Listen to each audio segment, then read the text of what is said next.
biyya lafaa kana gargar kukkutee kan fixe maali yoo jettanii amantiis maalis Yesus Kiristoos eenyu isa jedhudha. Akka salphaatti wanti inni nama gaafatu baroonni deebisuu hin danda'an. Phexros gaafa inni deebise iyyuu maal jedhee utuu fooniif dhiigaan jirta ta'e kana deebisuu hin dandeessu. Waaqayyo abbaa kootu siif ife malee kan kee miti jedhe. Gaaffiin kun gaaffii rakkisaa fi gaaffii ulfaataadha jechuudha. Gaaffota inni gaafate keessaa gaaffiin inni kunis inni nama dubbise kunis gaaffii isa guddaadha. Bartoota isaa akkas jedhee gaafate, na wajjin itti fuftu moo isin gaa hin dhaabdu jedhe. Waaqayyo waaqa hundumaa gochuu danda'u ta'eetu jiru, maqaan isaas Elshaadaay jedheetu waamamu, garuu namootaaf carraa kenna, fedhii namootaaf kenna. Akka danda'ummaa isaatti boquu waqaaqee gurra micciiree funyaan qabee of duukaa namoota hundumaa addunyaa of duukaa buusuu danda'a. Eenyuyyuu milluu isaa jalaa deebisuu hin danda'u. Garuu namootaaf gaaffii yookaan filannoo kennaaf. Yeroo hundumaa filannoo kenna. Keessa deebii boqonnaa 30:19 natti fakkaata. Natti fakkaata yoon dogoggore tarii. Akkas kutaa sana yoo dubbistan maal jedhaa? Ani Waaqayyo guyyaa irraa jireenyaa fi du'a si dura kaa'eera jedhee deebi'ee maal jedhaa? Sireebee uleedhaan si rukkutee morma kee haqaaqee hin jedhu. Si gorsee sitti dubbadha. Yoo barbaadde jireenya filadhu, atis ijoolleen keessa akka jiraattanitti jedha. Filannoon kan abbaati keessaa filatanii waa barbaadan gochuun filannoon kan abbaati jechuudha. Nama yeroo uume Waaqayyo muka lama iddoo dhaabaa keessa kaa'e, inni kun jireenya kenna yoo nyaattan, inni kun du'a kenna jedhe. Abbaa barbaade irraa nyaachuun garuu filannoon kan abbaati. Kan nama dhibu garuu barsiisaan akka Waaqayyoon jiru waan ta'eef wanticha sirriitti qulqulleessee yeroo hundumaa nama barsiisa. Inni kun isa kana jireenya hin duuta, yoo kana nyaatte hin duuta, ija kee jaama jedheetu itti dubbata. Yoo kana hin jiraat hundumaa qulqulleesseetu gargar baasee barsiisa. Garuu filannoo namootaaf kenna. Filannoo namootaaf dhiyeessa. Seera uumamaa boqonnaa 25 yoo dubbistanii gaaf tokko Yaaqoob filannoo dhiyeessee fi Esaawuf yaadattu yoo ta'e, hangafummaa kee moo ittoo kana wayyaa jedheen. Kabar tokko keessaa filadhu jedhe.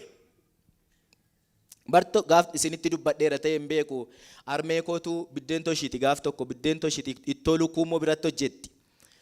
Ganama lafaati. Na yaadadha xiqqoo ta'e garuu na wajjin hafe ergaa dubbiin ishee na wajjin hafe agarraa.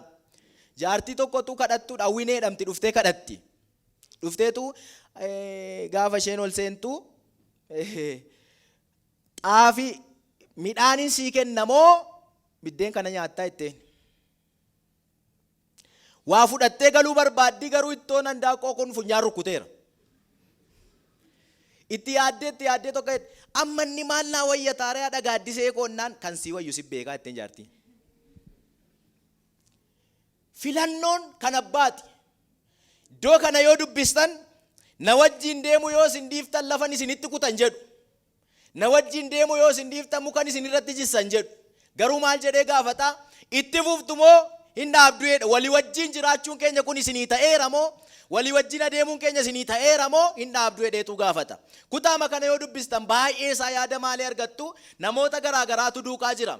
Namoonni warri kaan biddeen 5,000 namoota 5,000 waa inni nyaachiseefitu galaana qaxxaamuranii Yesuusin dursanii fiiganii iddoo qabatanii eegan. Yeroo inni dhaqu hundumtu qixaa'ee taa'u. Inni immoo har'a immoo buddeena dhiiseetu wangeela lallabuutti ka'e mootummaa Waaqayyoo akkasii itti dheeresse sayyuu yoo dubbistan kutaa sana amma galgalaa'utti barsiiseedha. Wanti kaleessaa sun akki kaleessa hin dhibe. Namoota Yesuusin barbaadan utuu hin ta'in namoota Yesuus irraa waa barbaadan argitu kutaa kana keessaa. Warri kaan immoo amma barbaade yoo ta'e waan qaban hundumaa dhiisanii isa duukaa bu'aniiru garuu garaan isaanii hiramaadha. Badaa wal qixxaatanii duukaa hin buune. Guyyaa tokkoon yaadattu yoo ta'e maal jedhanii gaafatanii amma hundumaa dhiifnee kiyyoo soodii lafa keenya maal hundumaa si duukaa buune ati maal nuu gootaa jedhanii gaafatan. Garaan isaanii hiramaadha. Haa ta'uutii garuu namoonni hundumtuu buddeen kaleessaa sun waan dhibeef akka isaan irraa dachaan kutaa kanarraa hin argitu. Isaan hafan keessaati Yesuus waldaa koo keessaa namni badee barsiisa koo irraatiin namni dhukkubfate hin jenne. Baay'een isin gaddisiise hin jenne.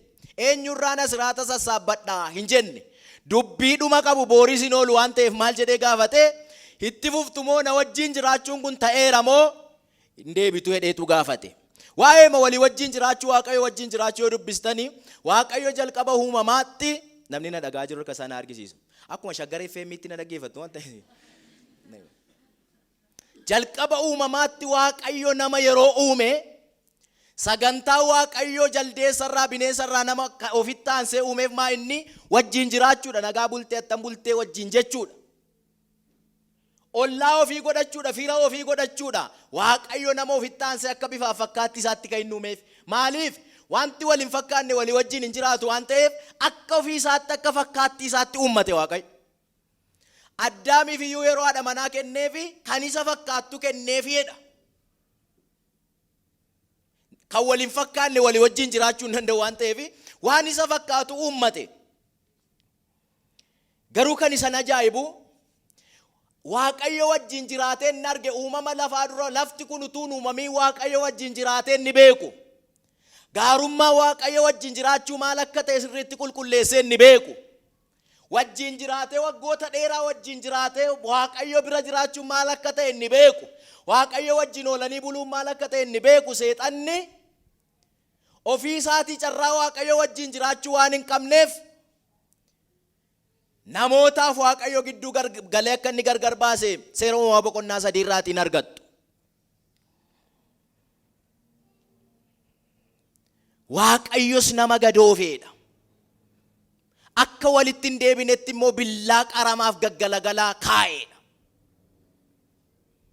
By the way, waan ati fuuteef miti waan seexanni si lolu sitti hin fakkaatiin.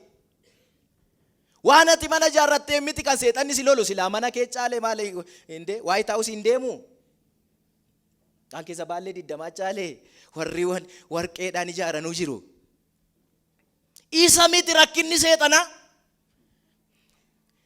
Gaarummaa Waaqayyo wajjin jiraachuu maal akka ta'e qulqulleessee uumama lafaa kana dura beeka inni jiraate. Waaqayyo biraa gaarummaa mana Waaqayyo keessaa wajjin jiraachuu isa faarfataa jiraachuu maal akka ta'e sirriitti gaarii godhee beeka. Tajaajilaa Waaqayyo ture waan ta'eef uumama dura wajjin ture waan ta'eef yeroo hundumaa wanti seexana maraachuu mataa dhukkubsu uffata uffachuu keenya yookaan immoo birrii godhachuu keenya tun ta'in Waaqayyo wajjin jiraachuu keenya. Maaliif beektusin carraa deebi'ee Waaqayyo wajjin jiraachuu bara baraaf hin qabu. Gaarummaa barbaade yoo godhe arratu dhaqee waldaa ijaare seexanni waldaa dhaqee waldaa kiristaanaatu ijaare birrii 500 utuu waldaa keenyaaf kenne Waaqayyo wajjin jiraachuuf carraa hin qabu. Jaarsoliin biyyaa ba'anii abbootiin gadaa ba'anii mootummoonni gamtooman ba'anii seexanaaf Waaqayyo walitti araarsuu hin danda'an. Isa jalqabaaf isa dhumaa Waaqayyo seexanatti gargar ba'eera waan ta'eef hin danda'an. Kanaaf ani duunaan margin isaarreen jettu beektusin ergan hin jiraanne atis hin jiraattu sadan dhufeetu namoota irratti haaloo ba'e.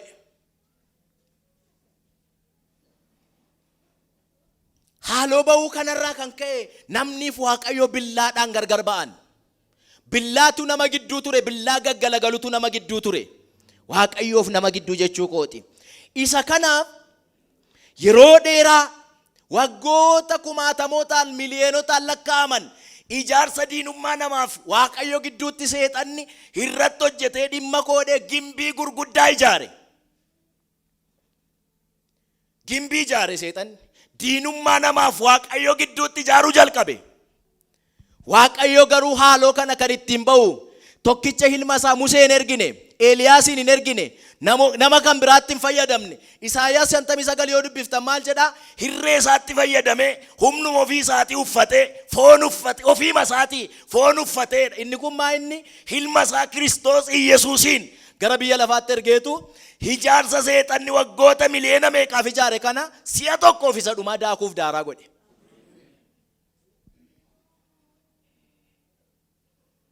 Dadhabbii isaa hundumaa bishaanitti naqe. Wangeela Yohaannis isa duraa Yohaannis boqonnaa 3:8 yoo dubbistan maal jedha? Ilmi Waaqayyoo maaliif mul'ateedha? Hojii seexanaa diiguudhaaf mul'ateedha. Sagaa nullee taayifoodii irratti malee ittiin kadhanne waan taayifoodiin faayiroo nu qabdu hilmi waaqayyo hojii seexanaa du'i godha enna miti.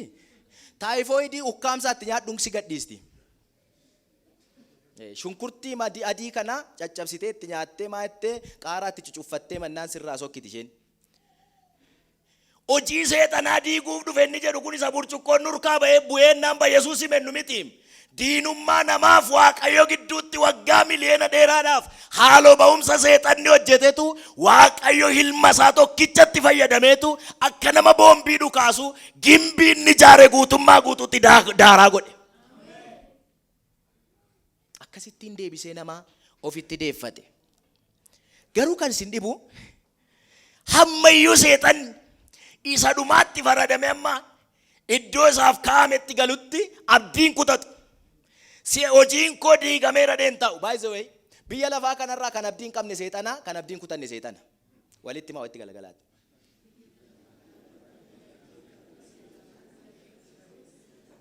Ati abdii qabda garuu abdii kutatta. Raawwatee fuula isaa dura waan tokkoyyuu hin jiru. Itti dukkanaadhaam. Waa barbaade yoo godhe qajeelummaa barbaade hojjetellee abdiin qabu. Garuu abdiin kutatu. Efesoon boqonnaa 4 yoo dubbistan lakkoofsa 27 irraa maal jedha? Yeroo hundumaa seexanni karaa barbaada. Isin immoo karaan kenninaaf inni yeroo hundumaa naannee karaa barbaada. Balbalatti cufaa'edha. Karaan kenninaaf karaan ni qoraattiin cufadha. Karaan kenninaafidha. Afaan Ingiliffaan isaa carraan kenninaafidha. Naa dhumeera deen taa'u. Gaafa kam qabbaneeffata seexanni yoo jettanii gaafa miilli kee cabe miti. Gaafa mataa boowwuun si qabate miti. Gaafa ati waa dhabdes miti. Gaafa ati waaqayyotti gargar baate. Isa godheennaan isa booddee deebi'ee sin lolu. Karaan callum karaa barbaadedha, balbala barbaadedha, balbalattiin namaaf waaqayyoon gargar baasutu barbaadedha. Mee balbala inni ittiin barbaadu kanan isinii dubbisa. Waanuma laman isin argisiiseen xumura. Karaan ittiin barbaadu keessaa yoo isaa danda'ame, karaan ittiin barbaadu keessaati macaafa fakkeenyaa boqonnaa 30 irra jiru lamaan isaanii, boqonnaa 30 lakkoofsa 9 irra jiru 8 kaaseen dubbisa. Dubbii waa'ee hin baafnee fi dubbii sobaa natti fageessi soorarraa booree anaaf kenni malee ana hin badhaasin, ana hin deeksinis. Lakkoofsi 9 akkas jedha. Achirratti isiniif feera yoo ta'e hin beeku. Ani quufee akkan sin wallaalletti waaqayyo eenyu akkan hin jennetti yookiis immoo yoomee hatee maqaa waaqayyoo kootii akkan hin salphifne anaaf godhii jedha. Wantoonni kun lamaan jireenya nu keessa jirrudha yookaan sooressa wanniidhaati yookaan immoo hiyyeessadha. Jireenyi biyya lafaarra kanuma lamaanti jira. Isaan kun lamaan garuu carraatti seexanni waaqayyoof nama gargar baasuudhaaf fayyadamu keessaati warroota seexanni akka meeshaatti itti fayyadamudha. Haala mijataadha ni jalqaba yookaan immoo jireenya mijatedha. Waaqayyo jalqaba uumamaatti namoota hundumaa uumeetu biqiltuu gaggaarii yeroottis yeroo malee ija godhatu. Bishaan karaa afuriin keessa yaa'u jallisii garaa garaatti jallisee fiitu bareechee keessa kaa'e. Namni garuu itti jiraachuu hin dandeenye. Baay'ee kan na ajaa'ibsiisuuf kan garaa nama dhukkubsu tokko jira. Seera ba'uu boqonnaa 32 lakkoofsa 6 yoo dubbistan. Sabni Israa'el loqqee dhiituu keessaa waaqayyo isaan baase. Gidiraa keessaa isaan baase. Galgalaaf ganama reebamuu keessaa isaan baase. Carraan hojii biyya Gibxii keessa jiru ni jalqabaaf inni dhumaa biyyoo dhiituudha Israa'eliif. Waaqayyo garuu humna isaa dinqisiisaatiin achi isaan baase.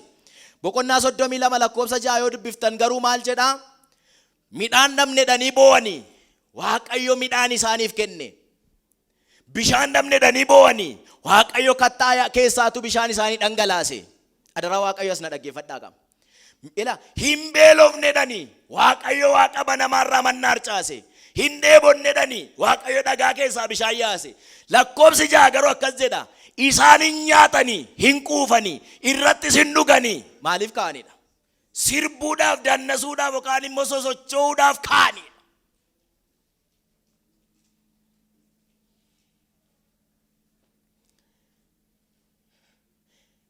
Macaafa fakkeenyaa keessatti yoo barreeffame iyyuu fakkeenya boqonnaa 30 kan barreesse kan dubbate kan kadhate kadhata kana kan kadhate Daawitidha, Solomoon miti. sirbaaf kaa'aniidha.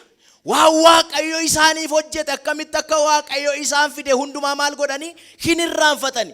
Isa gaafa beela'anii, isa gaafa dheebotanii, isa gaafa onneen isaanii gubatee bishaan dhabanii hin irraanfatani. Harkaa badeedha.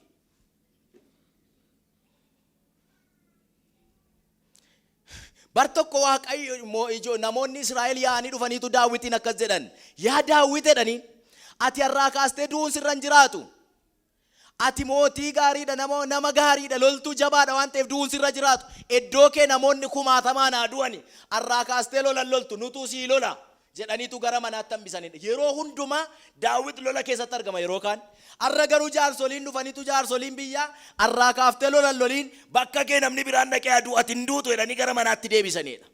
Saamu'eel isa duraa boqonnaa 13 yoo dubbiftan garuu lakkoofsa 1:3 yoo dubbiftan gaafa lola keessaa ba'e. Gaafa lolli irraa dhaabate, gaafa lola dhiisee gara manaatti deebi'e. Har'aa kaaftee lolan loliin namni siif lolu jira gaafa jedhame, lolli jireenya isaarraa gaafa dhaabate, gara mana isaatti gaafa deebi'e. Waaqayyo irraa akka inni ka'ate kutaan kun hin dubbata. Yeroo hundumaa biiroo gaafan galu ganama kanan dubbisuu fi arraba koorraa kan hin buune ergaa tokko jira. Raajicha Hisqeel boqonnaa 16 kutaa jiru sana. Akkas jedhe Waaqayyo. Namatti fakkeesseetutti dubbate. Namicha mucaa durbaa tokko guddifatetti fakkeesseetu dubbata Waaqayyo. Haadhi kee baay'ee na dhukkubsa kutaan kun. Iddoo si deessetti muka jalatti si gattee baddee dhiiga keessa turte. Ani garuu namni na dhagaa jiru harka isaa na argisiisu irra deebi'ee sinaa eebbisu. Ani garuu gara keettan goree karaa kee irra darbaatuun jiru namni akka si gate argeen qullaa keessa akka jirtu argeen achi keessaa dhiiga keessaa si fuudhe dhiiga keessirraa miice soogiddaanan si sukkuume isooppiidhaanan si bareeche qullaa waan ati taateef immoo uffatan si tuffise. Kana duwwaa miti. Bareedduu godheen meetiidhaaf warqeedhaan si kuulee dirata sitti godheeni bareechee kaasee namoota gidduu si dhaabe. Namni nama gidduu dhaabattani. Achi iddoo namni hin jirre sanaa fuudheen si dhaabe. Namoota gidduu akka ati dhaabattuun si godhe. Mudaa namoota gidduu si dhaabuu dide sana hundumaa sirraa qulqulleessee nama gidduu si dhaabe. Jedhee deebi'eetu maal jedhaa? Ati garuu hin bareedde, rifeensi kees hin dheerate, namoonni hundumtuu dibbee reebanii bareedduu koodhanii sii sirbanii. Ati immoo namicha muka jalaa na kaase tokko jira jechuu dadhabdeetu namicha qullaa koo dhoksee na bareeche, namicha duwwaa koorra dhaabatee na bareeche, namicha dhiiga keessaa na kaase na miicetu na bareeche jechuu dadhabdeetu warra hin bareeddadhanii wajjin baddeedha. Kana duwwaatu hin ta'in qubeelaa kee baafteetu qubeelaa gaafa rakkinaan isitti godhadhe baaftee gurgurattee duukaa sokkite.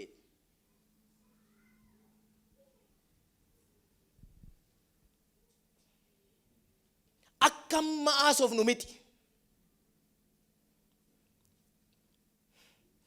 Jireenyi namaa mijataa yeroo deemu, hojiin namaa mijataa yeroo deemu, balballi namaa banamaa yeroo deemu, tajaajilli nama irratti banamaa yeroo deemu, akka bara boottii dhiitanii laga baadiyyaa keessa tajaajilanii namaan ta'u. Uffata jijjiirrachuun gaafa dhufu isa kaman uffadha moo isa kaman uffadha gadi baatanii weezerii ilaaltanii arran qorra waan ta'eef kanan uffadha roon gaafa jechuun jalqabu namaan mijatu akka gaafa lafa ciisanii gaafa siree bitatan namaan mijatu kadhannaan.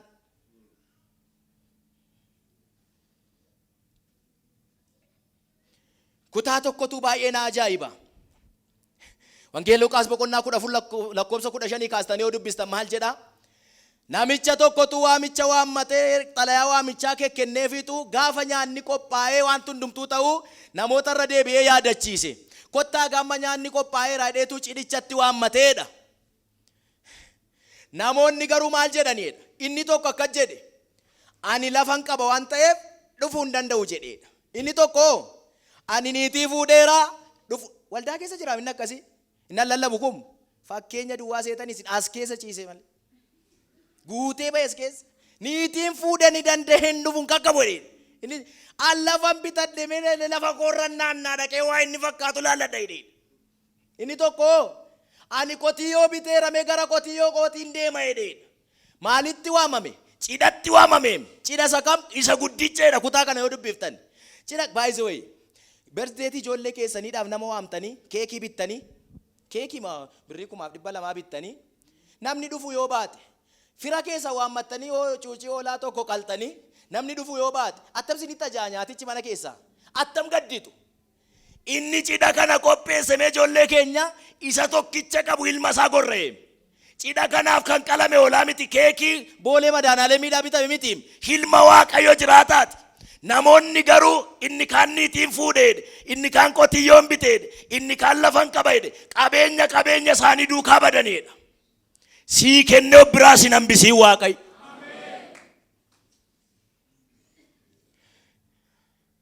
Abbaa cidha kanaatti am gaddattansin. Ilma isaa qaleem, hoolaa qalemiti, re'ee qalemiti. Birrii 5,000 investi godhe miti, birrii 7,000 investi godhe miti, birrii 20,000 miti. Ijoollee keenya tokkicha qabu ilma isaa isa gedderraa hin qabne isa deebi'ee hin argamne ilma isaa cidha kanaaf qale. Hirbaanni cidha kanaaf qophaa'e ilma Waaqayyooti. Namoonni garuu ani hoolaa koo wajjin, ani sangaa koo wajjin, ani qotiyyoo koo wajjin, ani niitii koo wajjin jedhaniidha. Jiru waldaa keessa fuudhanii tajaajila irraa kan badan. Jiru waldaa keessa lafa bitatanii deebi'anii kan waldaan dhufne. Jiru waldaa keessa hojii argatanii kan waa'ee Waaqayyo harkaa badu. Gaafa biizinesiin isaanii toora keessa galu karaarra bu'uuf maqaa Waaqayyo beekanii kan hin dhoofne. Abaluun akka godhee achiin hojjedhee akkasitti hin bahee asiin bahee akka itti akka godheen akka godhee hojjedhee dafqee eduu malee maqaa Waaqayyo keessaa kan balleessan jiru waldaa keessa. Harka keessan ol kaasaa. Maqaa Yesuusiin nuu kennee biraa nu hambiseen.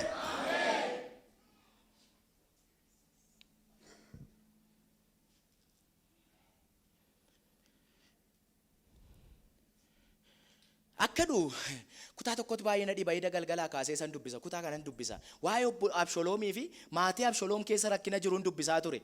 Kutaa sana dubbiftan maal jira beektu? Absholoom akkamitti naminoonni hin ajjeese beektu? Nyaachisaa obaasaa yeroo inni of fedhu ajjeesaa jedhe. Nyaachisee obaasee kan si ajjeesu si biraa fuun jedhe. Akkade Yesuusin seexanni wangeela Maatiyos boqonnaa 4 yoo dubbiftan waanuma jiru kana hundumaa siifan kenna, qabeenya lafarraa siifan kenna, beekumsa siifan kenna, taayitaa siifan kenna, jireenya siifan kenna, mana siifan kennaadhaan dhufaam. Si hundumtuu kan keetaa harka kee jala galfatta hin bitta. Ilmi Waaqayyo akkade kan jilbeeffataniif isa tokkicha hargaa koo duraa badeedhe. Maalam akka cakkanaaree garaan keenya amma yeroo kana hin cakkanatta isin bara kana keessa kan argaa koo duraa taayitaa kee wajjin qabe hin jedhaare garaan keenya hin danda'aare jettuure sin naafoo naa wayye lakkii sanaa wayyaa jettuure sin sooressoonni hin jiran jechuu miti kan Waaqayyoof jiraatan jiru kan akka biddaa qabeenyi isaanii homaa kan ittiin fakkaanne Yesuusii wajjin wal bira kan hin qabne jiru baay'een isaanii. Lukaas boqonnaa 19 yoo dubbiftan sooressi fentesede funyaaniin gaate tokko jira. Yesuus mana isaa gaafa dhaqe garuu akka jedhe walakkaa qabeenya kootii hiyyeessaaf kenneera, walakkaa ishee hafte immoo namoota irraa funaaneef kenneera.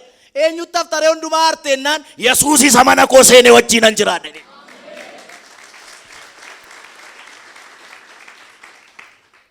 Homaa kan itti fakkaanne jiru. Halleluuyaa. Jireenyi isaanii yeroo hundumaa gooftaadhaaf kan bitame jiru. Tokko akka dee gooftaan egaa warra akkasii muraasa barbaaddeen argitu. Baay'ee muraasa barbaachisi barbaada. Akka dee gooftaan gaalatuu qaawwa ilmoo keessa bahuutu isaaf salphata. Maaliif jedhe wangeela Maatiyos boqonnaa 19 irratti kutaa kana ergaa kana kan inni dubbate. Maaliif akka jedhe? Gaafuma qabeenya namni gara dhimma isaatti deema gaafa dhimma godhatu.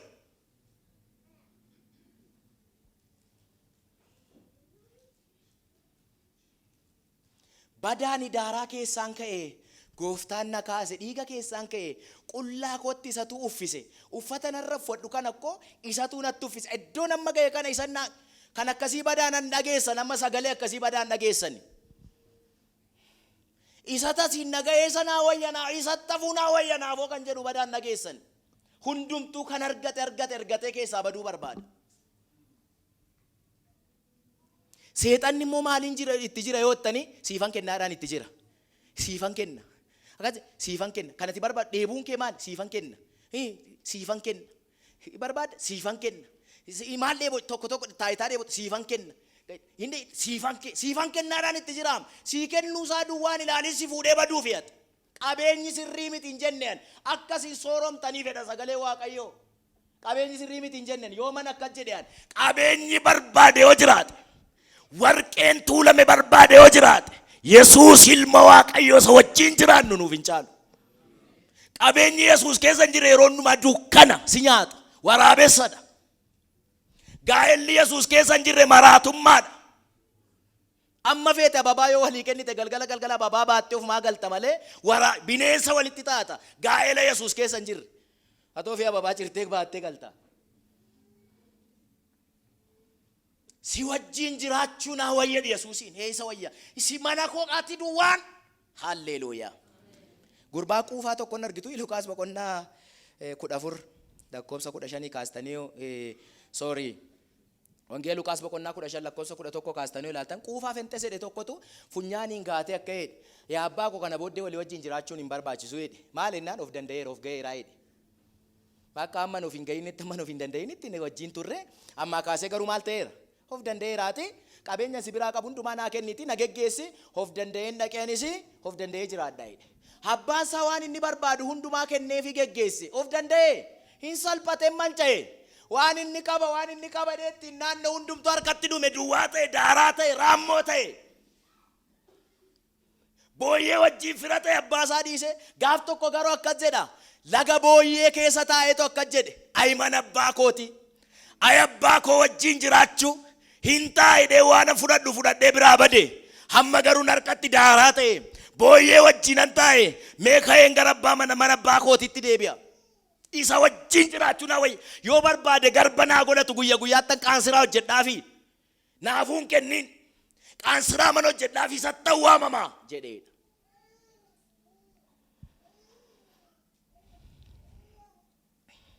Jettee tokko jira dhugaadhaaf sobaa isaan beekuwan. Jetteedha malee macaafas miti mammaakas miti. Mucaatu baay'ee faarfatteedhaan kwaayirii keessaa. Jarafetti warra akkasii dhiyoo biyyaa dhufanettu ni reesin. Tu namni tokko simbiraa utaalee dhiyoo biyyaa dhufe inni kun ittiin barreettu doforee. Ennaan jaabbaan sooressi achi gooda taa'eetu argee mucaa isaatiif kaadhimmateedhani gabaabsee man isinitti himaa. Sooressa saafinitti isaa kanatu kaadhimmateefitu warqee duwwaa godhe qubashee.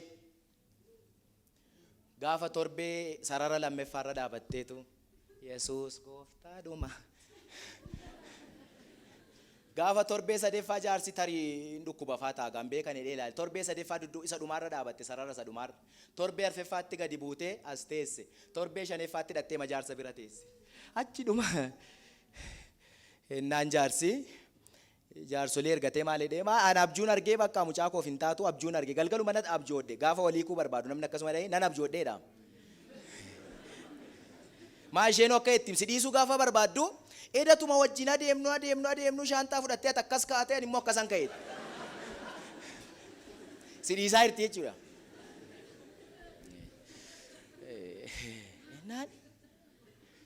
Abjuun arginaan taatoo dheetu irraa hiikkate. Gaafanni warqee isaa maaloo isaa hundumarraa gashu isheen kwaayirii ishee dura dhaabattee dofor jechuudha. Hinni lammeffaan dhukkubbiin inni lammeffaan jireenya rakkinaati. Rakkinnis gooftaa wajjin gargar nama baasa. Namoonni yeroo rakkatan fala barbaaddatu karaa cabsata barbaaddatu egaa natti dhadhaa'eedhu kana booddee natti hin fakkaatu jedhu anaafis naa gameera jedhu. Hin danda'u kana booddee baachuu hin danda'u irratti bakka kana booddee hin murteessu.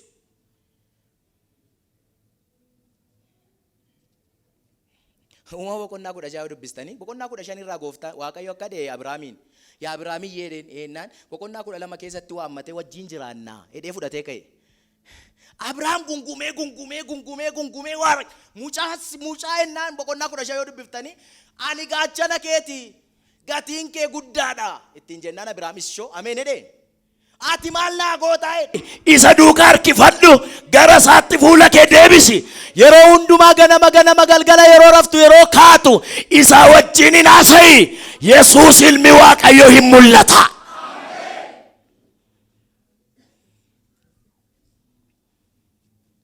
Pirezidaanti Obaamaan biyya kana Keeniyaa keessaa waan dhalateef gaafa inni Keeniyaa dhufe lafa dhiqanii lafa hundumaa qulqulleessanii magaalaa Naayiroobii lafa dhiqan. Maali hennaan biyya kanaaf waa godhaa rakkatoota akkas godhaa hojii dhabdoota akkas godha jedhan. Gat tokko garuu hin goone. Yesuus Kiristoosiif lafa dhiqeeti haala mijeessiif. Halleluuyaa. Yesuus Kiristoosiif of qopheessiyaati. Mushurraa ta'ifate of diddibadhu dhiqadhu filadhu dibadhu eeggadhu ati. Ilmi Waaqayyoo rakkinicha hambisuuf hin mul'ata. Sagalee keessan dhageessisaa hin mul'ata jedhaa. Tidabala.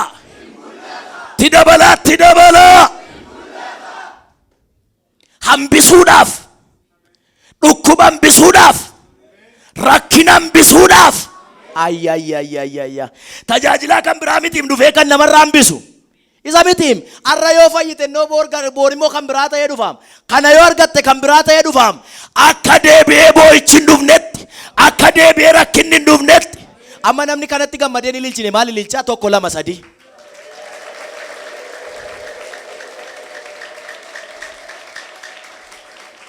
Warri kun attamta wannaan warri kun deebi'anii hakkan gaddinetti hoolichaa wajjin barabaraan faarfachaa gammadaa ililchaa itti fufanii jiraatu naan jedhe.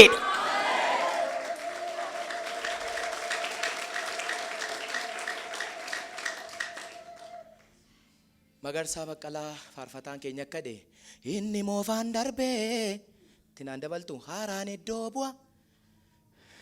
Isa kana kan godhume waan biraa miti. Yesuus Kiristoos waaqarraa mul'achuudha. Namni isa dheebotu narraa hambifta gaaf tokko na biraa hambifta gaaf tokko. Kan firri na biraan hambifne kan birriin na biraan hambifne na biraan hambifta. Gadan ilaala gaaf tokko isa mataa koo gararraa ta'e gadan ilaala. Mushurrichi gaafa dhufu hundumtuu nafa. Hundumaa narraa urgufta. Isa mana koo miidhe, isa dhala koo miidhe, isa jireenya koo miidhe, isa bara koo miidhe, isa namatti gaddu taadaa deemu, isa nama garaachaatti dhukkubfadhu kana hin hambifta guyyaa tokko namni jedhu lilleedhaan gooftichaaf ulfinaa fidu.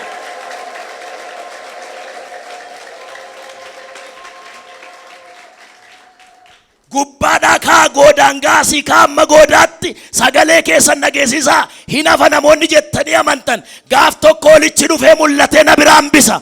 Isan mana waraanu hambisa. Isan mana dhiphisu hambisa. Ciniin nadheen olicha eega. Mushurrichi gaafa dhufu hundumaa haaraa godha. Namoonni jettan harka keessan reebaa galata deebisa Yesuusiif.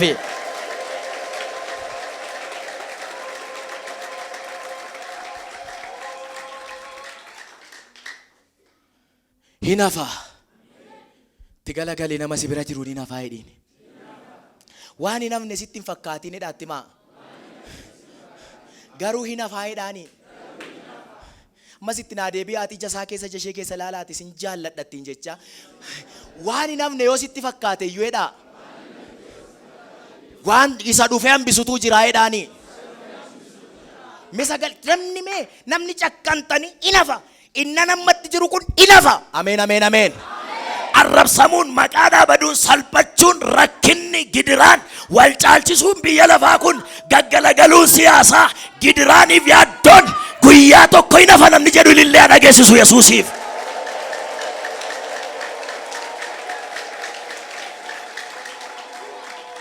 Hinafutu tetteeyyuu nafa. Mootiin barbaade yoo ka'e rakkina nambisu. Namni barbaade yoo dhufe rakkina nambisu. Tajaajilaan barbaade yoo tajaajile rakkina nambisu. Hoolichi ilmi Waaqayyoo gaafa dhufu garuu gadi dhiita. Itti didii ciniinnadhooti. Harkan kenniin rakkinaaf jette harkan kenniin gooftaatti duddangatiin itti jabaadhu qabadhu isa kalee sadeen gaddaa caalaa baran ammoo itti madaqaa. Hoolichi ilmi Waaqayyoo waaqarraa hin mul'ata. himullata. Harka keetii galateessi gooftaa kana.